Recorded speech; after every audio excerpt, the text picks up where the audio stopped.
Seth Trimble is back for his senior year, and this Tar Heel squad is his team. This is Tyler Zeller, and you're listening to Locked On Tar Heels. You are Locked On Tar Heels, your daily podcast on the UNC Tar Heels. Part of the Locked On Podcast Network, your team every day. Hey there, what's up? It's Wednesday, October 1st. How did that happen? 2025. Welcome into the Locked On Tar Heels podcast, the only daily North Carolina show out there. I'm your host, Isaac Schade, and you're joining me at the place to get your Tar Heels content every single day. It's all part of the Locked On Podcast Network. Thanks for making us your first listener watch to get your Wednesday going the right way. This episode is brought to you by FanDuel. Right now, new customers can bet just $5, and if that bet wins, you're going to get $300 back in bonus bets to use all across the app, so download that app today.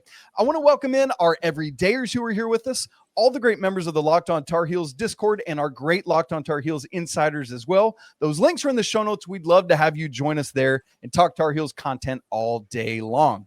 Hard to believe, but this is our next to last roster preview episode. We've gone through everybody except Seth Trimble today and Luka Bogavac next week. Been holding that off, so hopefully we could get some eligibility answers, but we still wait and we'll find out there. If you want to watch any of the previous ones, I've got the playlist linked up there in the corner on YouTube, or you can go back and find it in audio. We'll hit a BioBlast storyline, scouting report, Coach Davis, put on the Coach Davis hat, a floor of ceiling, bold predictions, and more.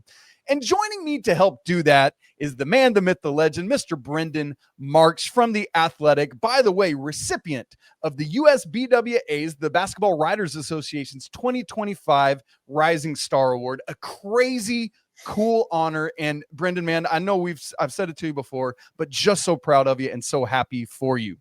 I appreciate you saying so. No, we were just talking off air, and just grateful to be able to keep doing what we do. Talking sports, it's talking basketball. Season's almost here. It's just very happy to be here. I appreciate you having me. Of course, man. It's great to have you. You do such good work, and I just love to read it. Speaking of, you want to read some of his work. One of Brendan's recent articles is titled Inside Hubert Davis's UNC Roster Makeover, 11 Thoughts on 11 Rotation Players.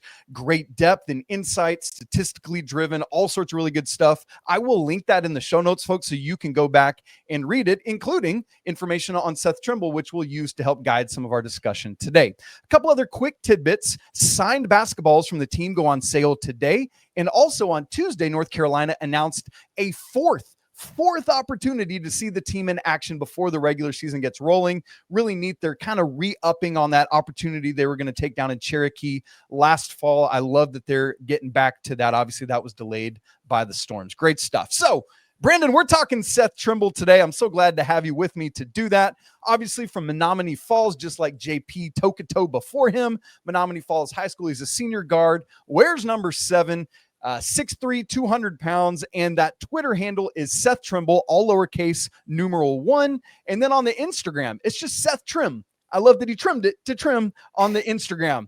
Brendan, I've told you this. We like to do a little social media handle rating, 1 to 10. What do you give to what Seth's doing on Twitter and Instagram? Yeah, Seth Trim, I like it. It's simple. It's easy. Maybe not the most creative thing in the world, but I certainly can't talk. So I'm going to go 8 out of 10. I think it works. I like it a lot. Yeah, I'm right with you. Okay, here's the other thing we like to do here on these roster preview episodes is guess the middle name. So Seth is his first name, Trimble the last. Let's give a guess on the middle name. I've got the initial for you if you want that. So here's the thing. Before I guess, I got to tell you this quick story, Isaac. So I should know this because Seth Trimble is the last UNC recruit before he got to campus who I went and visited him in his hometown in Menominee Falls. And I remember seeing this in his house when I went on the visit, and I can't remember. What is the first? Give me the initial. Let me see if I can get it from the initial. It's L. Oh God, I don't know it. It's not like Lawrence. It's no, it is. It's potentially Frenchly pronounced, but maybe not. It would make sense if it was French because of his parents. I have no idea. Like, it's not Luther. I'm going to go. Luther's my guess, but I know I that's love that. Would be incredible, but it's Lewis or maybe Louis. Who knows? Yeah.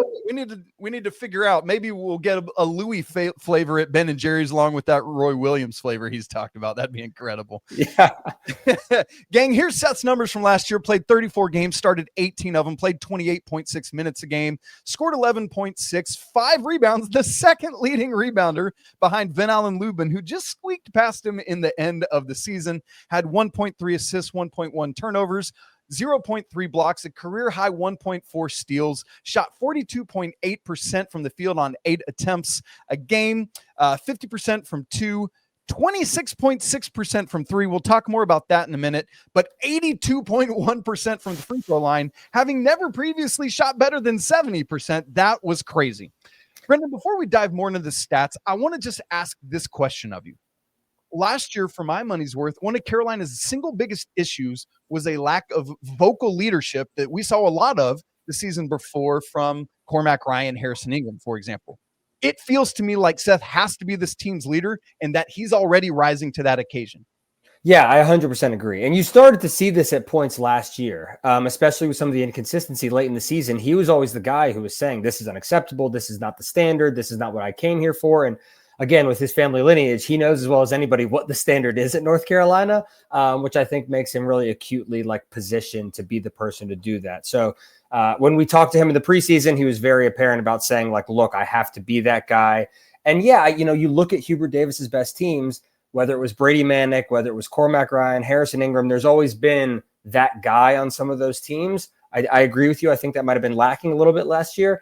I think Seth, especially in the position he's in from an on-court perspective, is really well positioned to be that guy vocally this year.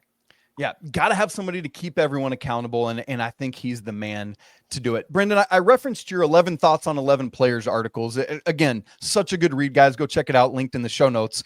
But you started your blurb on Seth this way, quote, "A return to Trimble's natural backcourt spot will serve him well." And then you referenced just the sheer number of players out of position last year. Obviously, Drake Powell's another great example of that. Why do you believe this is the case for him, that this will help him get back to what he's doing? Yeah, I think especially for this UNC defensive team, to me, I'm really excited about this team's defensive potential. I think this has the potential to be the best defensive team that Hubert has had, which is saying something because when UNC was a number 1 seed 2 years ago, they were a top 10 defense. But you look at the length, you look at the size, you look at what Seth is good at. He can be a really, really high end, point of attack defender on the perimeter. And I think if allowing him to get back to that position strictly defensively with the size he's going to have behind him and Caleb Wilson and Jarin Stevenson and Henri Veesaar, that is such an ideal position for him to be in. You mentioned a career high in steals. I think that's something where he can continue to grow and continue to be effective. He's so quick. He's got such good hands. And then obviously once he gets it, he's going the other way in transition. He's flying. And then on the offensive side of things, I think Seth is really, really skilled with his first step. He's such a great driver. He's so quick at getting by people. In terms of his advanced metrics, one of the best things that he does is he's an isolation scorer. He really is. And so I think allowing him to be in the backcourt, being able to catch it and rip, I just think him being able to be in a more natural spot, especially where he's not guarding guys who are 6'10", like he said in the preseason a few weeks ago. Just in every respect, I think it's going to serve him in a huge way, pay huge dividends. And you think about all those guys around him, it seems like, again, on paper, we're going to have to see it play out. He's got so many more capable shooters around him this year.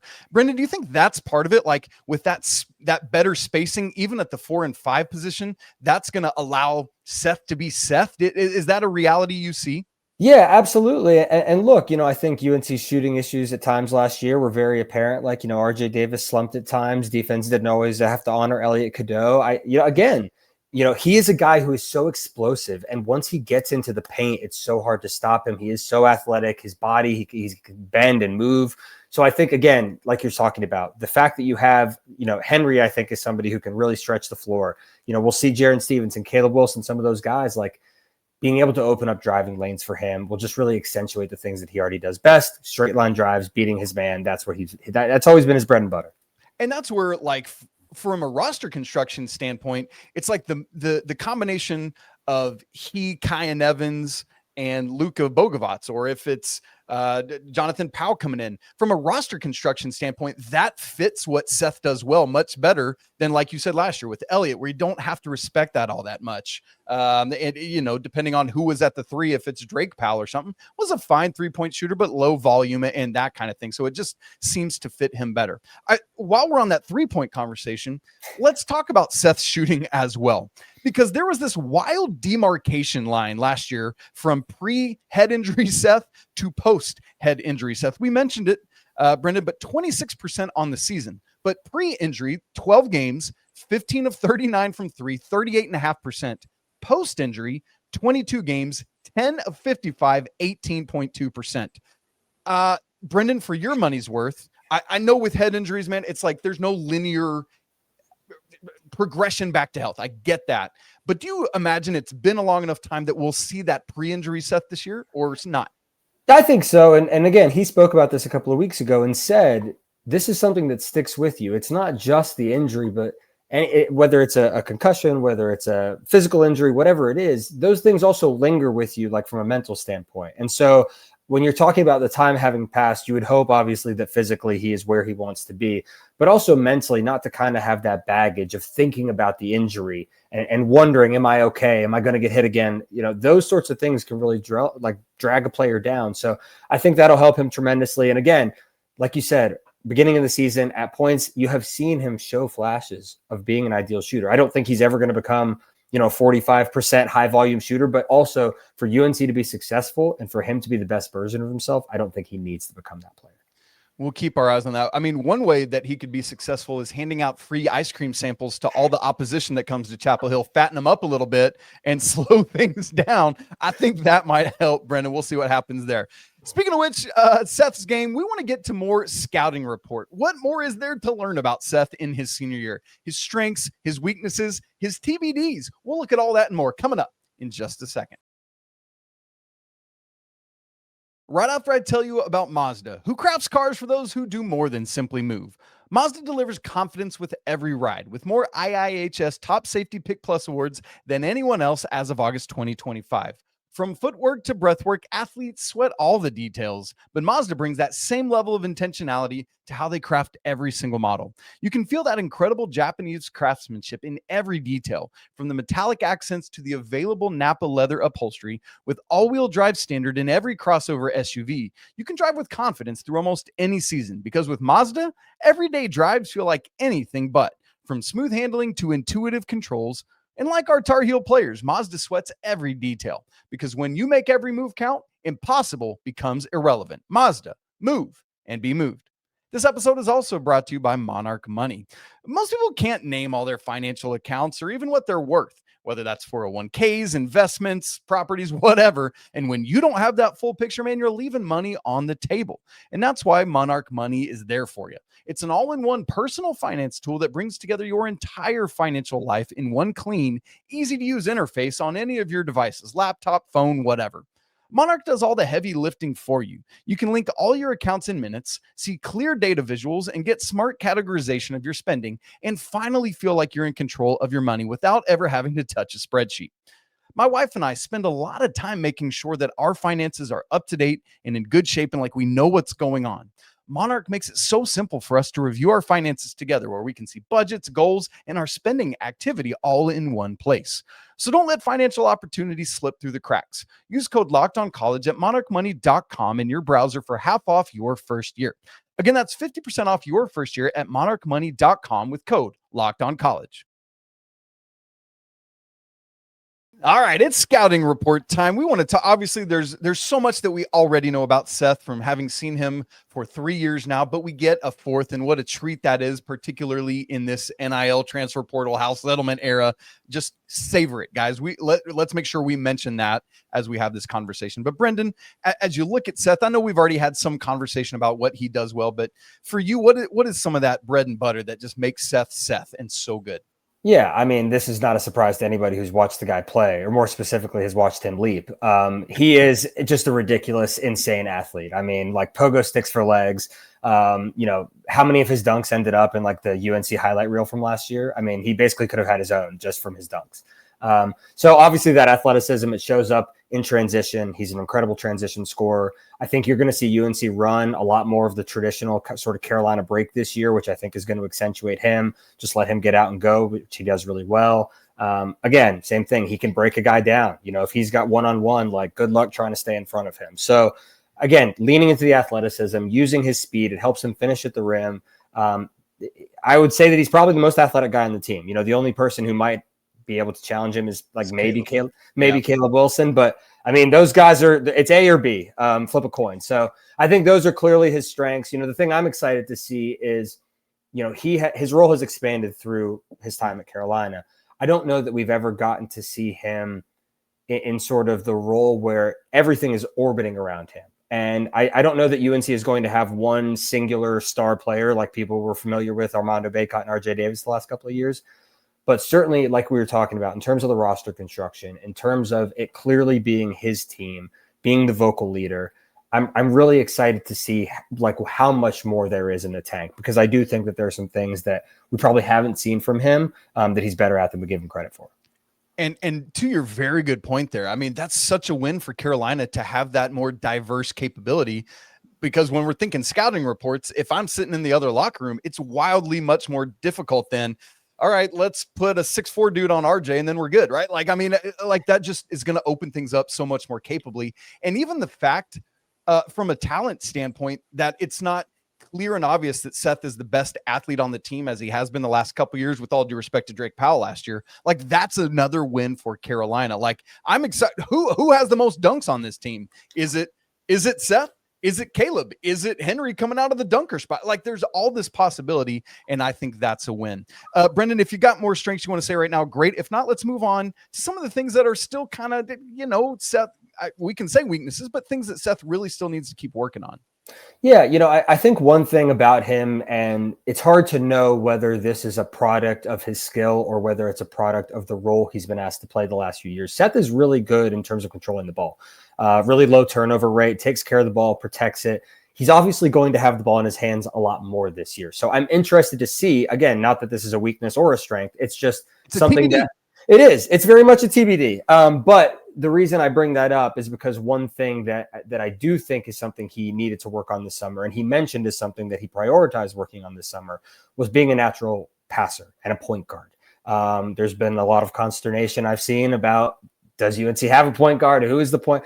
Like, there are going to be multiple ball handlers, but he is going to have to do more of that than he's ever done before.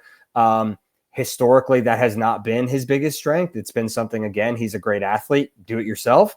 But I would love to see him become more of a passer and playmaker for others, especially with the spacing we were talking about, getting a paint touch, lifting your head, looking out and seeing who is there for you. That's probably the biggest thing I would like to see from him in terms of, growth this season.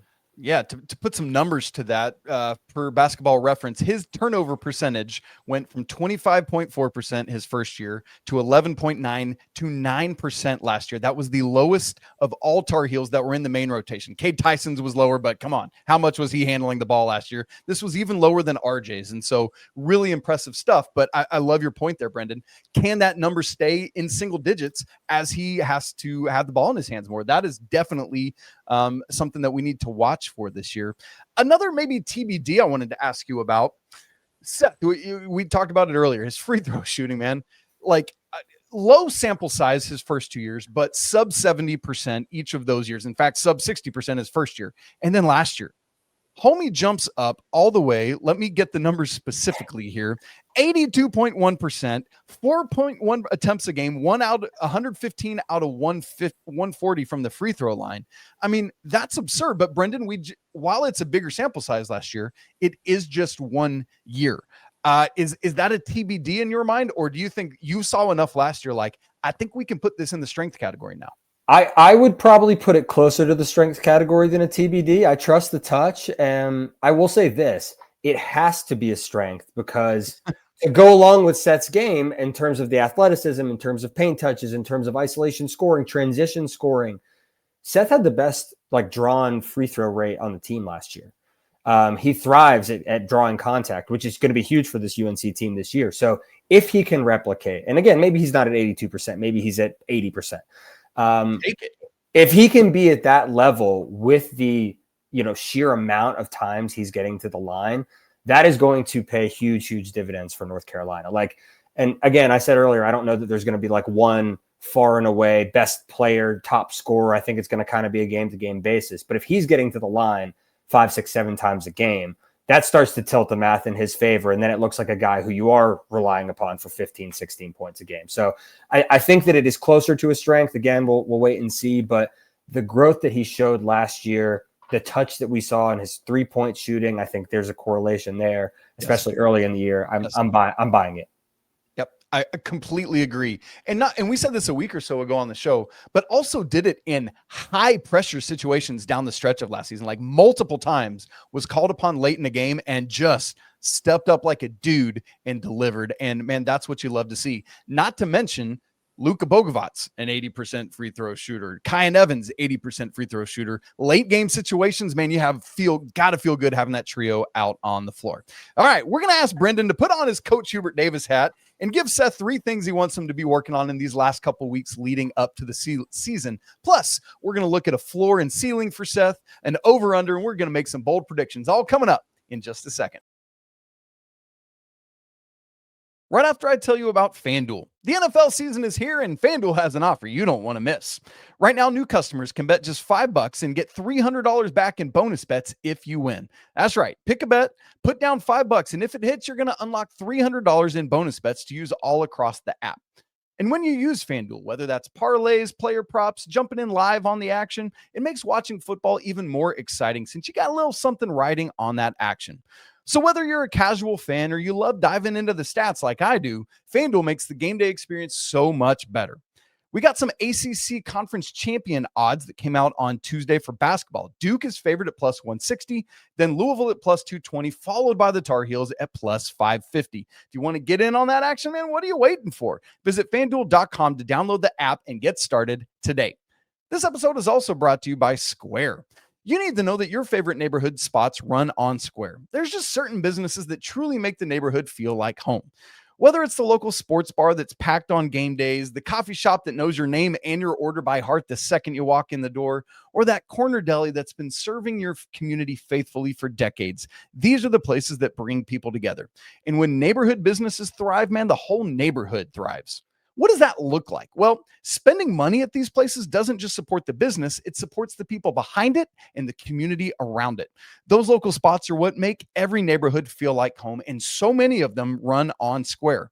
For example, right in the Chapel Hill area, Hawthorne and Wood, or I know it's not local, but the Shake Shack right off of Franklin Street, man, I love Shake Shack. Give me that Smoke Shack burger. They run on Square, which is a proud partner of more than 4 million neighborhood businesses all around the world. You can go to square.com/go/lockedoncollege to learn more.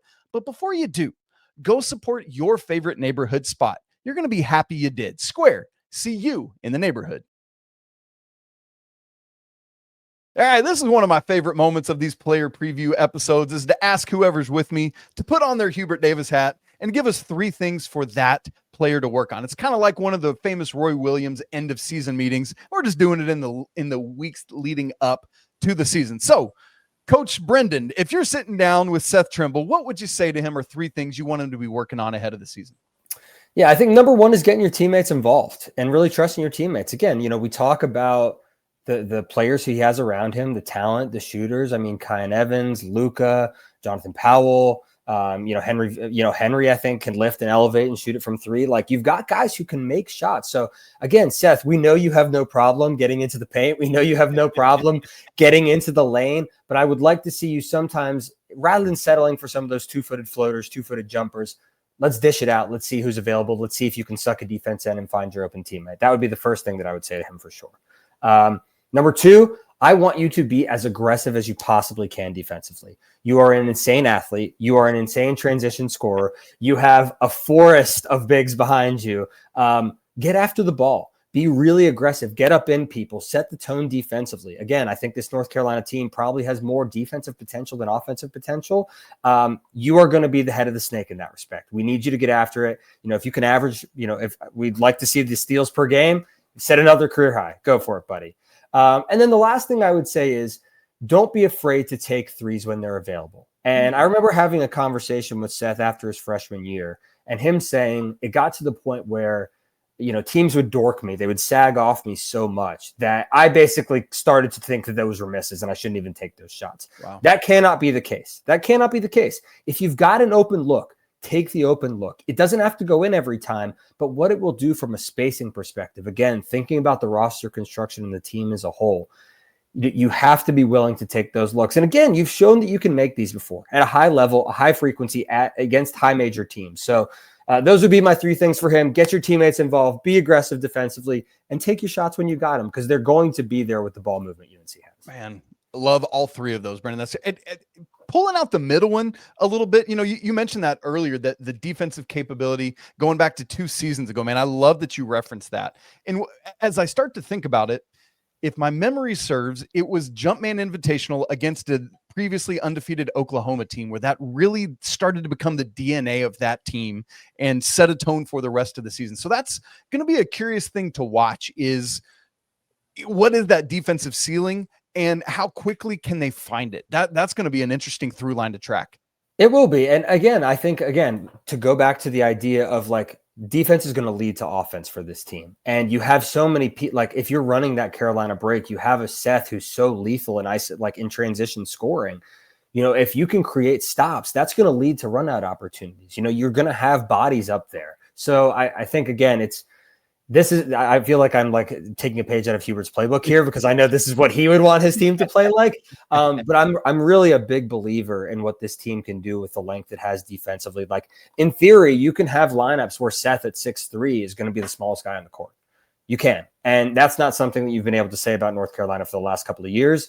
I think, again, in the front court, why can't UNC have one of the best defensive front courts in the country? When you have that safety net behind you, and you're the guy at the head of the snake, go be aggressive, man. Go make plays.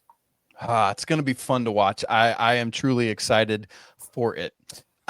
Thinking of Seth's role, depth chart position, minutes per game, Brendan, I feel like it's pretty locked in. He's going to be the starting 2 guard, but I think then the bigger question becomes from a role standpoint. You talked about it some earlier, but him handling the ball much more. We've had a lot of things start to emerge. Our buddy that's on our show each week, Coach Bill Robinson, got to go to practice a couple weeks ago and just talked about how good Derek Dixon looked. We've heard others talk about that recently. If he truly emerges, and then knowing some of the other ball handling capabilities, it seems like Luka can do some of that. Obviously, Caleb's going to rip and run sometimes. How much do you expect from a role standpoint? Seth's really going to need to lean into that lead point guard duty. Yeah, I don't think it's going to be, something that he has to do half the game, for example. Again, I think I love Derek Dixon. The pedigree is there coming out of Gonzaga. I've absolutely loved him on the high school circuit. I think he can be an impactful player from day one. I'd be very surprised if he doesn't earn minutes straight away. He plays exactly the way that Hubert wants his point guards to play.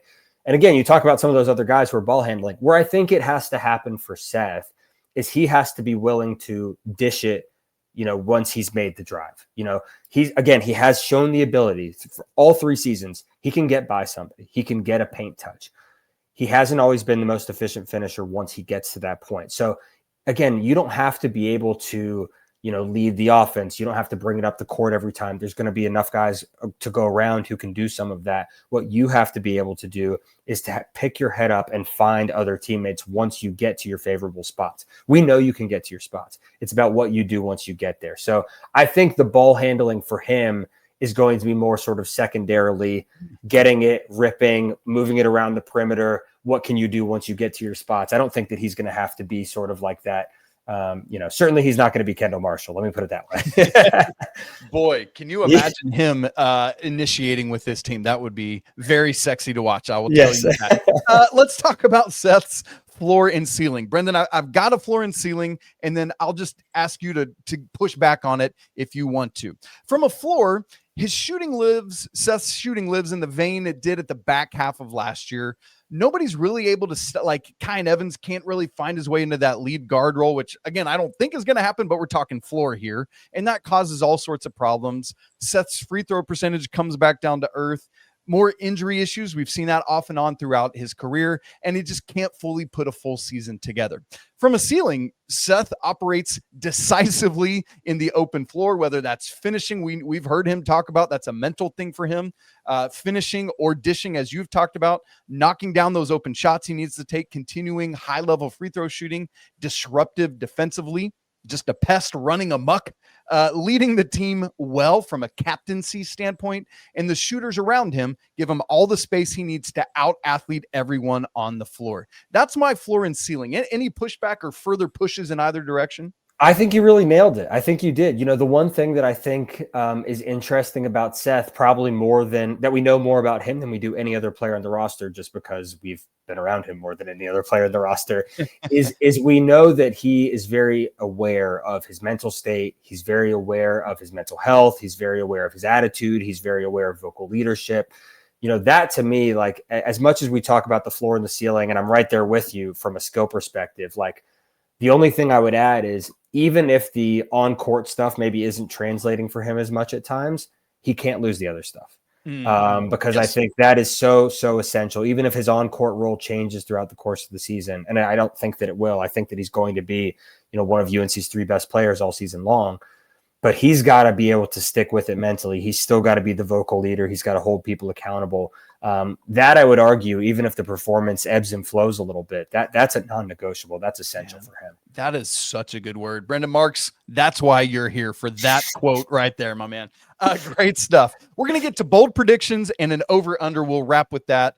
Brendan, do you want to make your bold prediction first, or would you prefer me to? Dealer's choice. You go first, and then I'll play off you. Okay, good. So my bold prediction, Seth Trimble is Carolina's leading scorer. Again, bold prediction should be probably wrong, right?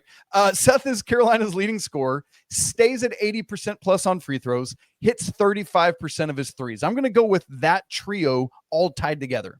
Wow. Okay. I was thinking more in terms of like totality of season, and I was going to say, I love it. I love it. I think Seth has the potential to be, I don't know that he's going to get there just because of some of the other high-end guys in the league. I think Seth's going to be a second-team All-ACC kind of guy. I think that he's, like you said, I don't know that he's going to be the every game leading scorer, but I think if he settles in at somewhere like, we're going to do over-under, but if he settles in somewhere around 14, 15 points a game, 5 or so rebounds a game, maybe ups his assists a little bit, grows the three-point percentage, and North Carolina is in the conference championship hunt, which I think they will be, he's going to be the guy who gets all those accolades. So that's going to be my bold prediction. Then. I know. I love that. I love that we went in different directions with it, because that shows the variety of possibility with it.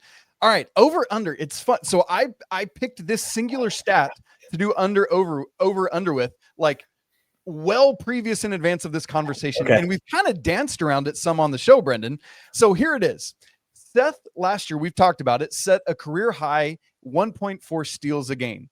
Kind of with how we've talked about it, I'm afraid I might be too low on my over-under, but I'm going to set Seth Trimble season-long over-under 1.5 steals per game.